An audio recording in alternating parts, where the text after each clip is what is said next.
So the great news is that the Roland and Grieve show has been renewed for a second episode. Which is really exciting. Of the first. So today we're going to just discuss badminton this year, which Simon is aiming for, and also have a look back at last year.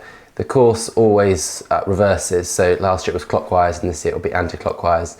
And it'll be the fourth year that Eric Winters designed the course. So by now he's really settling into his rhythm as the course designer.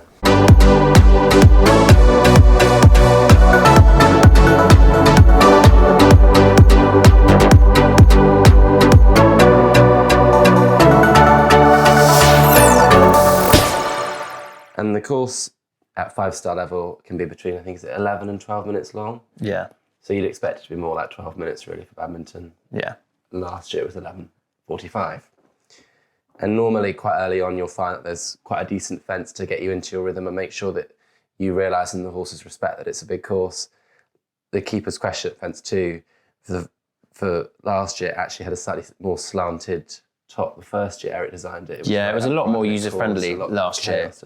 Yeah, but it's the beginning of the course. It's there's so much more atmosphere, I think, at badminton because you're in that main arena and you've got the big screen and you've got the big crowd and the horses get a bit more lit up.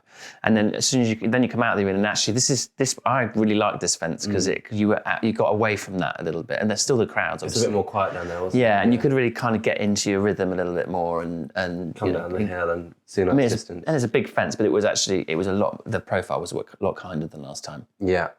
And then you went on and jumped an upright gate number 3 before. Which was horrid. Yeah. And then you see a lot of, even the top riders, because it's on the pins, which a lot of fences are now for safety purposes, they make quite a noise, even if you tap them slightly. So I saw quite a few riders. Most people are behind them, don't they? Don't get 15 or 11 faults for knocking a pin. And then, so last year early on, the first combination was the Savile staircase, which is the steps down. And then this year being an anti-clockwise direction, you would imagine it would be the quarry quite early on. Yeah. So not particularly challenging fence, but your first proper combination on the course, again, just to get horses in a rhythm. You might expect to see someone having an unfortunate moment early on, but actually I think this year... This rode really well, didn't it? And as long as you were committed and punchy, and you made them jump down the 2 steps, and you got those 3 strides really nicely to the last part. And then moving on, last year, 7 and 8 with the Jules corners. These were 2 quite decent corners, and these corners... And there's Tom. Very stylish. And these corners have been in the course now for several years, haven't they? In front of the house in that sort of area on the flat ground by the lake. So it'll be interesting to see whether again this year, it's almost a little bit like a training exercise at home, albeit over very big fences, but you can position those corners in lots of different ways. So it'll be interesting to see whether Eric this year, I don't know what you think, Simon, but it'll be interesting to see. I was just really interested to see how he does it, because whether he'll go back to doing the main lake earlier on, or whether he'll come back to the lake, because he's done it different ways, hasn't he? Yeah. Because having it the lake later on, they tend to be into their rhythm, and whereas if it's earlier on in the track, then the horses are a bit more sort of like starstruck, or because they're looking at the crowds more. And then you do get the chance, especially the lake the other end first. But sometimes some people have spoken in the past about having that big fence at the lower lake.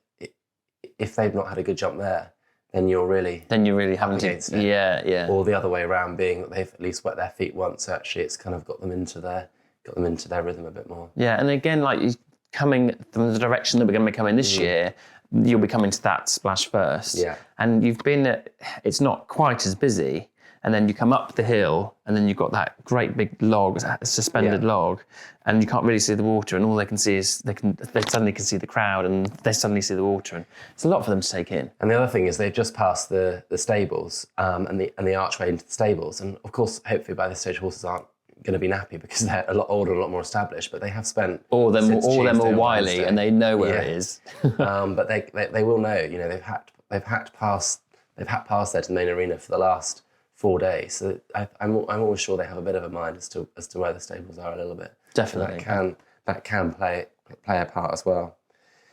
And then again, last year these countryside log piles, they'd probably be one of the biggest fences in the course, but they were a very nice profile. I was surprised last year because you could jump the bigger one that you see on the right, or you could jump 2 smaller ones. And I think a couple of people did. And some people did jump the 2, didn't they? I think Ben Hobday did. But, I just didn't see it. I just didn't see what you were going to gain by doing that. I mean, it's not much bigger, the one on the right. Agree. Yeah. And then, actually, the following fence last year to the log pile was the Shogun Sport Hollow. I thought this was probably one of the most influential, most difficult technical fences. It was a horrid fence to ride. It was a horrid fence to ride. You can't really see it from here, but the angle was very, very extreme to those very narrow angled tree roots coming out the hollow, and it did cause quite a few problems. Because it walked on, you jump, there was a little narrow ditch there, and then it walked on 2 nice strides to either that tree stump on the left or the tree stump on the right, and it was a really oblique angle. Yeah. And I did see, I think I ended up putting 3 strides in, and it was quite... Yeah. It was quite unpleasant. And I saw Oliver Townend put 3 strides in there on one of his later on, and it would look very neat. My horse is great and will jump anything in front of him, but he's not the easiest to turn, so I was a little bit worried that we might just canter straight down through the gap between the two, and he'd not even realised there was a jump there. But again, it'll be interesting to see those tree roots this year, because that's a fence, essentially a portable fence that Eric has used in different places on the course. So I know 2 years ago in the same direction they were in Huntsman's Close, weren't they, on a real beast of an angle. So it will just be interesting to see if they crop up. Yeah, where's he going to put them this time? Exactly.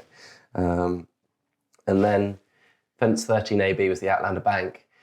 It got riders talking this year because Eric very cleverly positioned the roll top at the bottom of the bank on quite an interesting short. It was a very funny distance. It was a funny distance. And people weren't really sure how the horses were gonna take off and how they were gonna read it. But it's amazing how quick horses can be with their feet and their footfalls. And I'm no course designer, but I would expect him to keep that question probably quite similar this year. The bank's normally in it, isn't it? And I had problems here. And the reason I had problems is I didn't have enough power, enough engine for the fence up, because that step, I mean, it doesn't look very much there on the picture, but it is absolutely enormous. And the ditch is it's not ridiculously huge, but it's fairly significant. And the amount of power they have to jump up onto there, and then that kills the engine. And then the fence off was big, and it was on a funny distance, so they had to have enough energy to work it all out and jump at the same time, and it was a big fence. It was a very clever fence because you didn't quite know what the horses were going to do. You had to kind of ride by the seat of your pants a bit and just see your horse's reaction. Because Kitty King had a problem there with her grey horse as well, just because it just didn't quite read it right. It didn't read the distance right. Yeah. And then moving on, we come to fence 15AB, the Hilton Water Pond.